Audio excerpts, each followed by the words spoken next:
En l'espace d'une annonce officielle, le Burkina Faso s'est retrouvé au centre de l'attention militaire africaine, alors que le pays est souvent réduit, dans les récits extérieurs, aux crises sécuritaires et à l'instabilité. Le choix de Ouagadougou pour accueillir la 9e Coupe africaine de football militaire envoie d'un signal inverse: confiance, discipline et crédibilité organisationnelle reconnue par les armées du continent.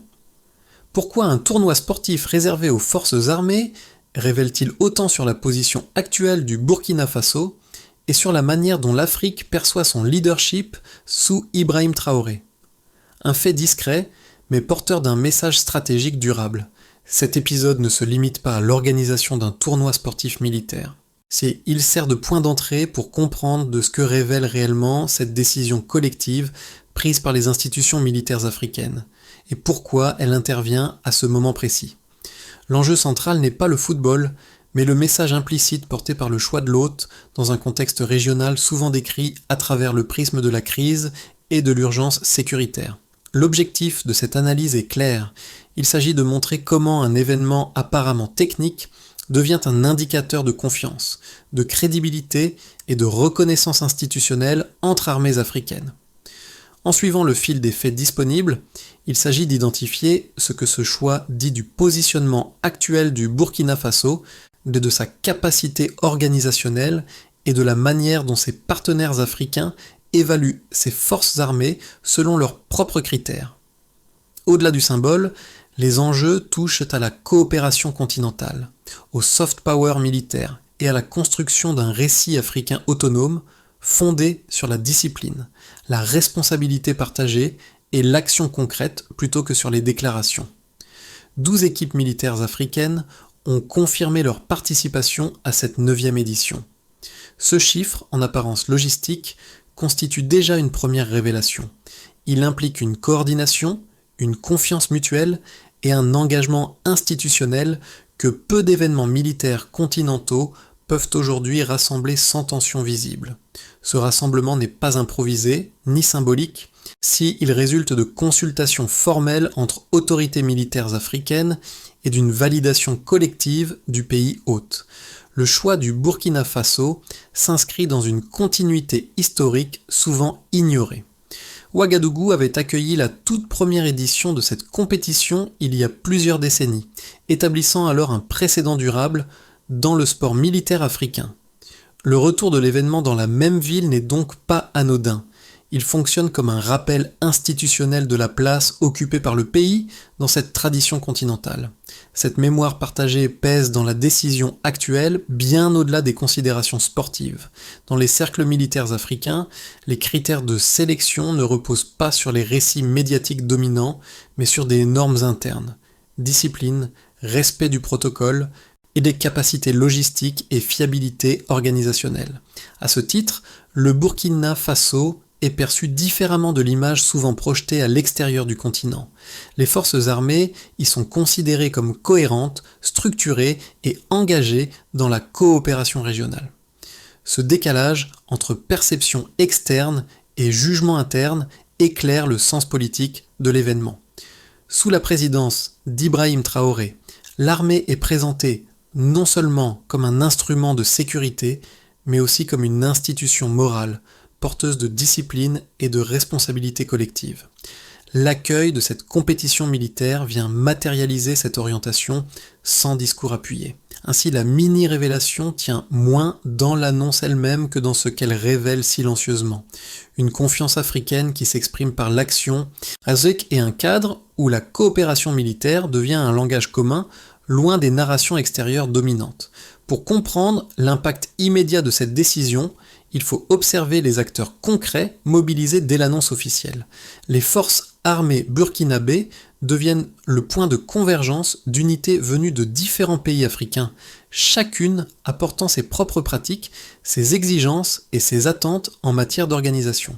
Cette dynamique transforme rapidement l'événement en test opérationnel à grande échelle, bien au-delà d'un simple calendrier sportif. Les premières implications sont logistiques et institutionnelles. Accueillir des équipes militaires implique une coordination étroite entre structures de défense, services médicaux, unités de sécurité et autorités civiles. Chaque détail compte, mais du respect des protocoles à la ponctualité des déplacements, car ces éléments constituent précisément les critères sur lesquels les armées africaines évaluent la crédibilité de leurs partenaires.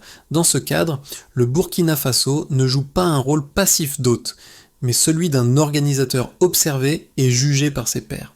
Un autre impact, plus discret, concerne la perception interne. Pour les militaires burkinabés, cet événement agit comme un signal de reconnaissance. Il renforce le sentiment d'appartenance à une communauté continentale structurée et valorise une culture de discipline déjà centrale dans l'institution.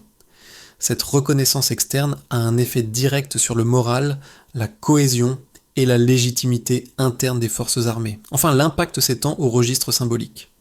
En accueillant des militaires africains dans un cadre ordonné et coopératif, le pays projette une image de normalité institutionnelle rarement associée au récit dominant sur la région sahélienne. Le message implicite est simple. La stabilité peut aussi s'exprimer par l'organisation, la rigueur et la responsabilité collective. Avant l'annonce officielle, le Burkina Faso n'apparaissait que rarement comme un lieu de rassemblement militaire continental dans les récits dominants. Après la décision, le pays devient, en quelques jours, un point de convergence assumé pour 12 délégations militaires africaines.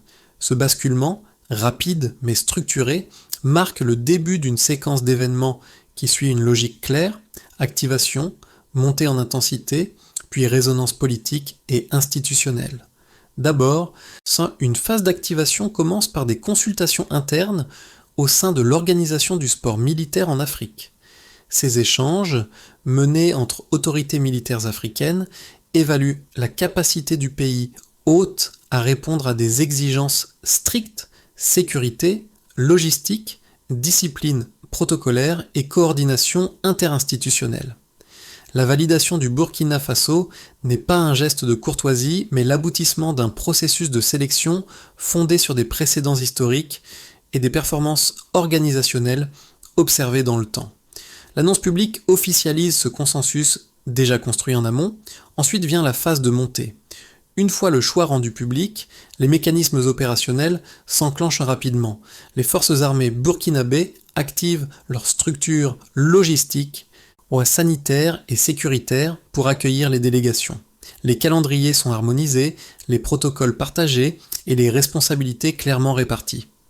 À ce stade, l'événement cesse d'être une décision abstraite pour devenir une réalité tangible, observée par les partenaires africains impliqués. Chaque étape constitue un signal de fiabilité ou, à l'inverse, un point de vigilance potentiel. Cette montée en intensité s'inscrit dans un contexte politique particulier. Sous la présidence d'Ibrahim Traoré, l'accent est mis sur une armée disciplinée, ancrée dans l'ordre et le service au peuple. L'organisation d'un tournoi militaire continental s'aligne avec cette orientation, non par un discours explicite, mais par une démonstration pratique de cohérence entre vision et action. L'événement devient ainsi un prolongement opérationnel d'une ligne politique axée sur la restauration de la confiance institutionnelle. La phase de résonance dépasse ensuite le cadre strictement militaire. Le retour de la Coupe africaine de football militaire à Ouagadougou, ville hôte de la première édition historique, réactive une mémoire collective au sein des forces armées africaines. Cette continuité symbolique renforce la portée du message. Le Burkina Faso n'est pas un acteur conjoncturel, mais un point de référence inscrit dans une trajectoire de long terme. La résonance est à la fois institutionnelle et narrative. Enfin, cette séquence produit un effet cumulatif. Chaque action réussie, chaque coordination fluide, chaque respect du protocole consolide une perception partagée entre armées africaines.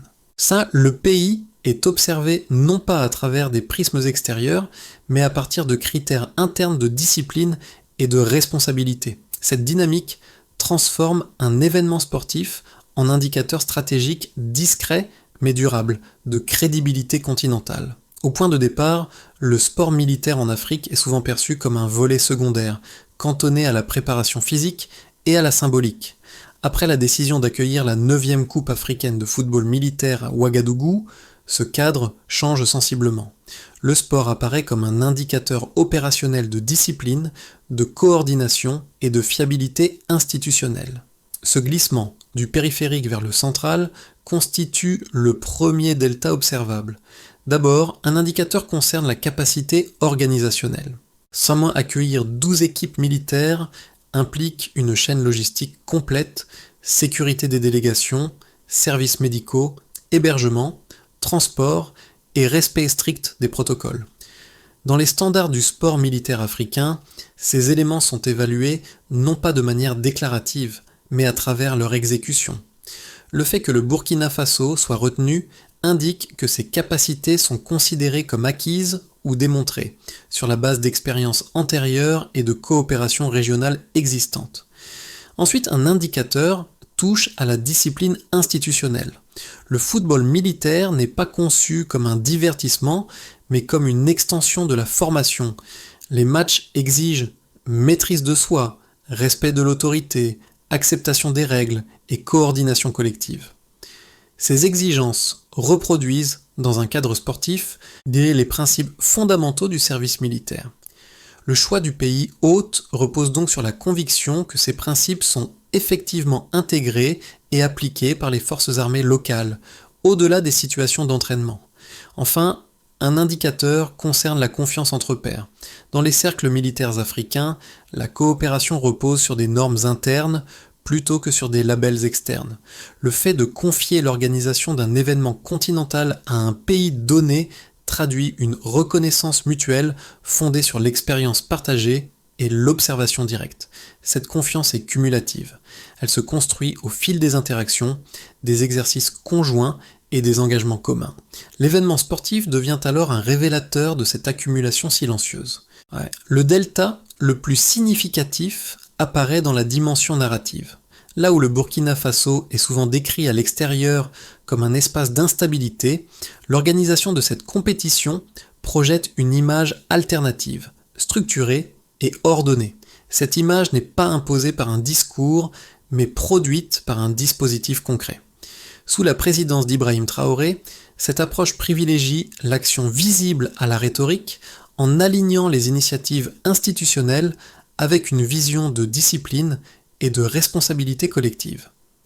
Pris ensemble, ces indicateurs ne forment pas une preuve chiffrée, mais un faisceau cohérent de signaux qualitatifs. Ils montrent comment un événement sportif militaire peut fonctionner comme un instrument d'évaluation interne, révélant des capacités ou des normes et des niveaux de confiance rarement visibles dans les analyses conventionnelles. Le sport devient ainsi un langage discret, mais précis, de crédibilité institutionnelle. D'abord, une critique consiste à considérer la Coupe africaine de football militaire comme un événement essentiellement symbolique, sans impact réel sur les dynamiques de sécurité ou de gouvernance. Selon cet argument, le sport militaire servirait surtout à produire une image positive sans modifier les contraintes structurelles auxquelles font face les forces armées africaines.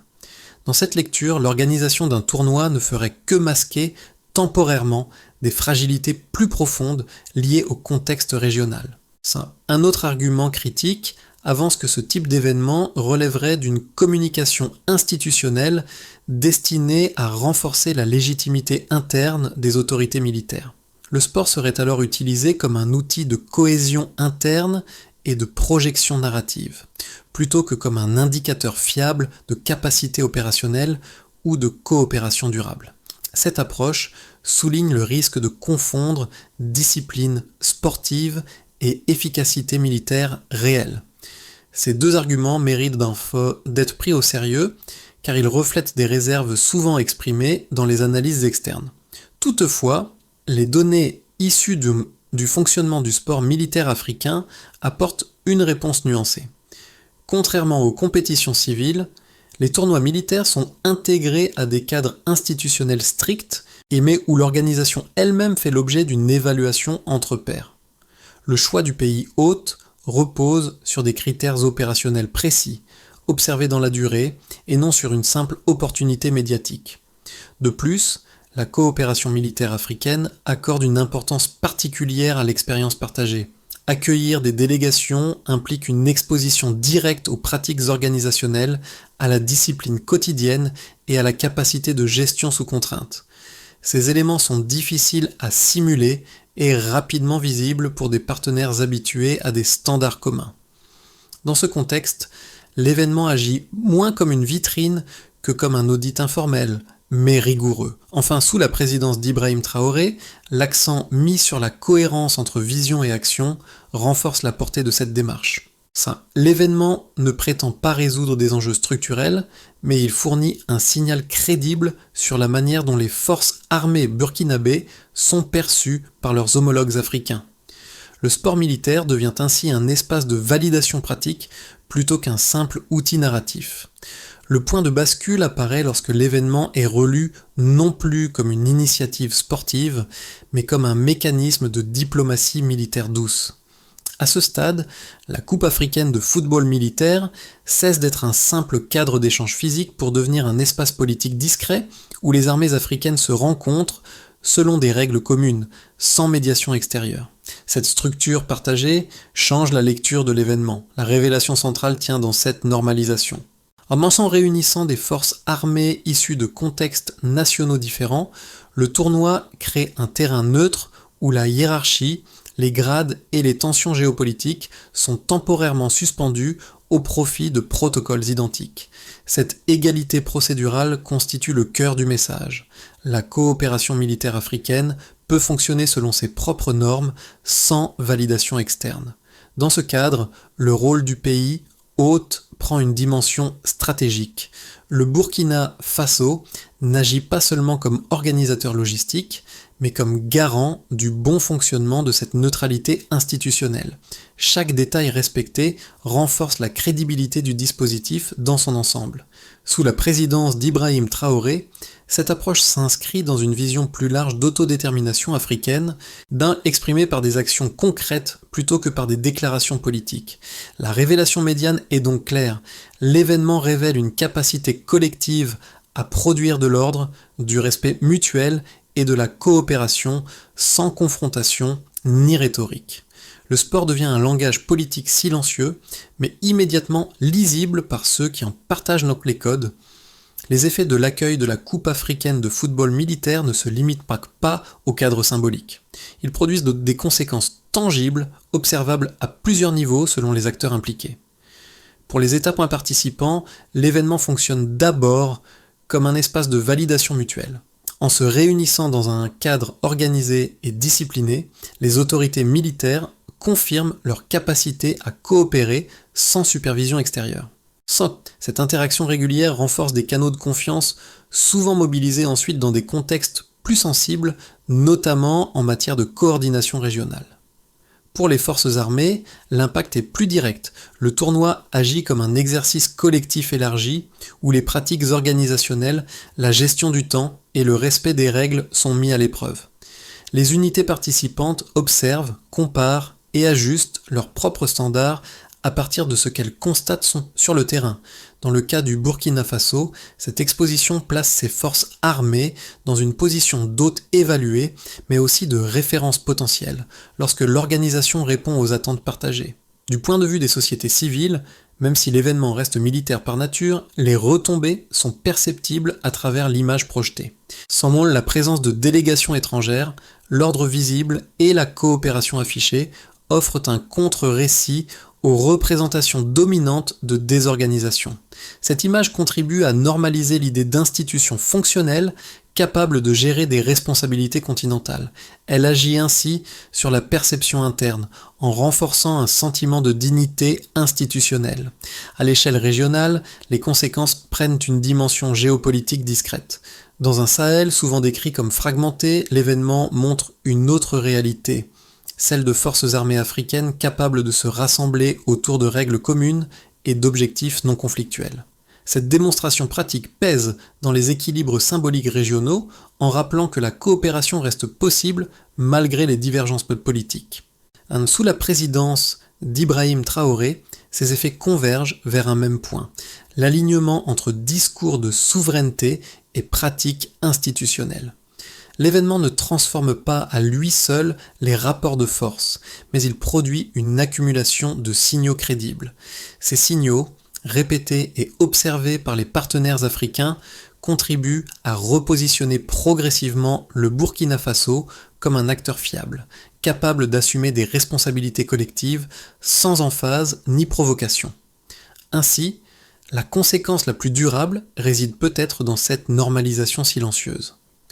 En démontrant sa capacité à accueillir, coordonner et respecter des cadres communs, le pays inscrit son action dans une logique de continuité.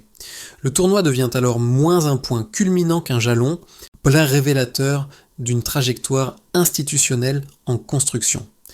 À moyen terme, l'impact de cet événement peut être envisagé à travers 3 trajectoires plausibles sans supposer de rupture brutale ni de continuité automatique. D'abord, le scénario de base repose sur une normalisation progressive. Dans cette hypothèse, l'accueil réussi de la Coupe africaine de football militaire consolide une réputation de fiabilité déjà perçue par les partenaires africains. Le Burkina Faso continue d'être sollicité dans des cadres de coopération militaire régionale, non comme vitrine politique, mais comme acteur opérationnel crédible. L'événement reste alors un repère intégré dans une série d'initiatives comparables. Ensuite, un scénario plus favorable envisage un effet d'entraînement. La démonstration organisationnelle pourrait encourager d'autres formes de coopération continentale, qu'elles soient sportives, formatives ou institutionnelles. Dans ce cadre, le pays capitalise sur la visibilité acquise pour renforcer des réseaux militaires africains existants. Sous la présidence d'Ibrahim Traoré, cette dynamique pourrait s'inscrire dans une stratégie plus large de valorisation des plateformes africaines autonomes, où l'action précède le discours et où la légitimité se construit par la répétition de pratiques fiables. Enfin, le scénario le plus dégradé reste toutefois possible. Il supposerait que l'événement soit interprété comme isolé, sans prolongement concret. Dans ce cas, l'effet symbolique s'estomperait rapidement, absorbé par d'autres urgences régionales. La perception externe du Burkina Faso resterait alors dominée par des narratifs sécuritaires, reléguant l'initiative sportive militaire au rang d'épisode ponctuel. Ce scénario n'invalide pas la valeur de l'événement, mais en limite la portée structurelle. Ces 3 trajectoires partagent un point commun. Aucune ne dépend exclusivement de la réussite du tournoi lui-même. Elle repose sur la capacité à inscrire cette expérience dans une continuité d'action cohérente. L'enjeu n'est pas de transformer un succès organisationnel en déclaration politique, mais de l'utiliser comme référence silencieuse dans les interactions futures. La recommandation centrale qui découle de ces scénarios est simple. Privilégier la constance plutôt que l'effet d'annonce. Dans un environnement où la crédibilité se mesure dans le temps, la répétition d'initiatives maîtrisées pèse davantage qu'un événement isolé, aussi symbolique soit-il. Même si la Coupe africaine de football militaire reste un événement institutionnel, ses effets atteignent un public plus large par le biais des perceptions qu'elle façonne. Pour une partie de l'opinion, voir des délégations militaires africaines se rassembler dans un cadre ordonné et coopératif introduit une image rarement mise en avant, celle d'institutions capables de fonctionner selon des règles communes, sans tension visible. Cette image agit comme un contrepoint au récit dominant centré sur la crise permanente. Pour les publics africains, l'événement peut renforcer un sentiment de normalité institutionnelle. Il montre que la coopération continentale ne se limite pas au sommet politique. Cela s'incarne aussi dans des pratiques concrètes et répétées. Le sport militaire devient alors un vecteur pédagogique indirect, illustrant comment la discipline, la coordination et le respect mutuel peuvent structurer des interactions entre États sans confrontation. Du côté des observateurs extérieurs, la lecture est plus nuancée. Certains y verront un exercice de soft power, d'autres un signal marginal face aux enjeux sécuritaires. Pourtant, la répétition de tels cadres contribue progressivement à déplacer les lignes de perception. Lorsque les images d'ordre, de ponctualité et de coopération s'accumulent, elles compliquent les lectures simplificatrices et introduisent des zones de complexité dans l'analyse. Pour le Burkina Faso, cette dimension perceptive compte précisément parce qu'elle n'est pas imposée. Elle résulte d'une exposition indirecte où les faits précèdent l'interprétation. Sous la présidence d'Ibrahim Traoré, Cette logique privilégie des démonstrations pratiques plutôt que des messages adressés frontalement à l'opinion. Le public n'est pas sommé d'adhérer, il est invité à observer. Ainsi, le lien avec le public se construit moins par la persuasion que par la répétition de situations lisibles. À terme, cette accumulation peut modifier la manière dont des institutions africaines sont perçues, non comme des exceptions fragiles, mais comme des structures capables de produire de l'ordre et de la coopération dans la durée. À partir de cette expérience, plusieurs pistes d'action se dessinent, non comme des solutions définitives, mais comme des prolongements cohérents d'une dynamique déjà engagée. D'abord, l'une des pistes consiste à institutionnaliser ce type d'initiative. Accueillir un événement continental n'a d'impact durable que s'il s'inscrit dans une série d'actions comparables, permettant aux partenaires africains d'observer une constance dans l'organisation, la discipline et la fiabilité. Ensuite, une autre piste concerne la capitalisation interne. Les forces armées peuvent transformer l'expérience organisationnelle en référentiel, en identifiant ce qui a fonctionné et ce qui peut être reproduit dans d'autres cadres, qu'ils soient militaires, formatifs ou civilo-militaires.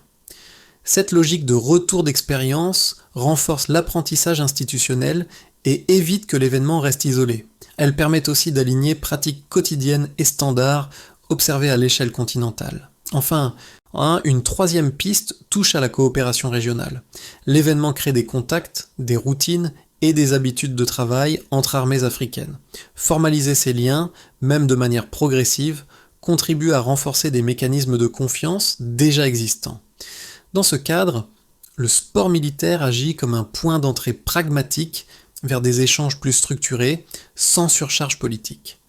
Enfin, la trajectoire dépend de la cohérence du leadership. Sous la présidence d'Ibrahim Traoré, l'enjeu est de maintenir l'alignement entre vision et action en privilégiant des initiatives mesurées, lisibles et répétables. La crédibilité ne se décrète pas, elle se construit par accumulation. Ces pistes ne garantissent aucun résultat automatique. Elles dessinent toutefois une méthode. Avancer par étapes, consolider chaque expérience et inscrire l'action dans le temps long. C'est dans cette continuité que l'événement peut dépasser son cadre initial et devenir un repère durable. En revenant au cœur de cette séquence, un élément se détache avec constance, la discipline partagée comme langage commun. Depuis les premières coordinations logistiques jusqu'aux interactions sur le terrain, l'événement rappelle que l'unité ne se décrète pas, elle se pratique. Ce fil conducteur, déjà perceptible dans les impacts précoces observés plus tôt, trouve ici son écho le plus clair dans la fraternité militaire mise en scène sans emphase. La Coupe africaine de football militaire agit alors comme un miroir. Elle reflète une manière d'envisager la coopération africaine fondée sur des règles communes, en cas l'acceptation de l'autorité et la responsabilité collective. Ces principes, incarnés dans un cadre sportif, renvoient directement aux valeurs qui structurent le service militaire lui-même. Leur mise en pratique, visible et répétée, donne au message une force que les discours peinent souvent à atteindre. Sous la présidence d'Ibrahim Traoré, cette cohérence entre vision et action devient un marqueur central. L'événement n'est pas présenté comme une réussite spectaculaire, mais comme une étape logique dans une trajectoire plus large. Cette sobriété renforce sa crédibilité émotionnelle. Rien n'est surjoué, tout est observé. La phrase qui s'impose alors, simple et nette, pourrait être celle-ci: la confiance se construit dans les actes. En refermant cette séquence, c'est cette impression de continuité maîtrisée qui demeure, en plus durable que l'événement lui-même. Au terme de ce parcours, l'événement laisse moins une conclusion qu'une invitation à observer autrement. La Coupe africaine de football militaire n'impose pas un récit, elle propose un cadre. Elle montre comment des institutions africaines peuvent créer leurs propres espaces de rencontre, régulés par des règles partagées et portés par une responsabilité collective. Cette approche, discrète mais constante, interroge la manière dont la coopération est souvent pensée, expliquée ou jugée de l'extérieur. Pour le Burkina Faso, l'enjeu dépasse largement la réussite organisationnelle. Il s'agit de s'inscrire dans une continuité d'actions lisibles où chaque initiative renforce la précédente sans chercher l'effet spectaculaire. Sous la présidence d'Ibrahim Traoré, cette logique privilégie l'accumulation patiente de signaux crédibles plutôt que la rupture déclarative. Le message n'est pas proclamé, il se déduit des faits. Reste alors une question ouverte qui dépasse ce cas précis. Dans un continent souvent raconté à travers ses crises, combien d'initiatives similaires passent inaperçues, alors qu'elles redéfinissent silencieusement les normes de coopération et de confiance. Observer ces signaux, les comparer et en débattre collectivement constitue peut-être la prochaine étape pour comprendre les dynamiques africaines contemporaines.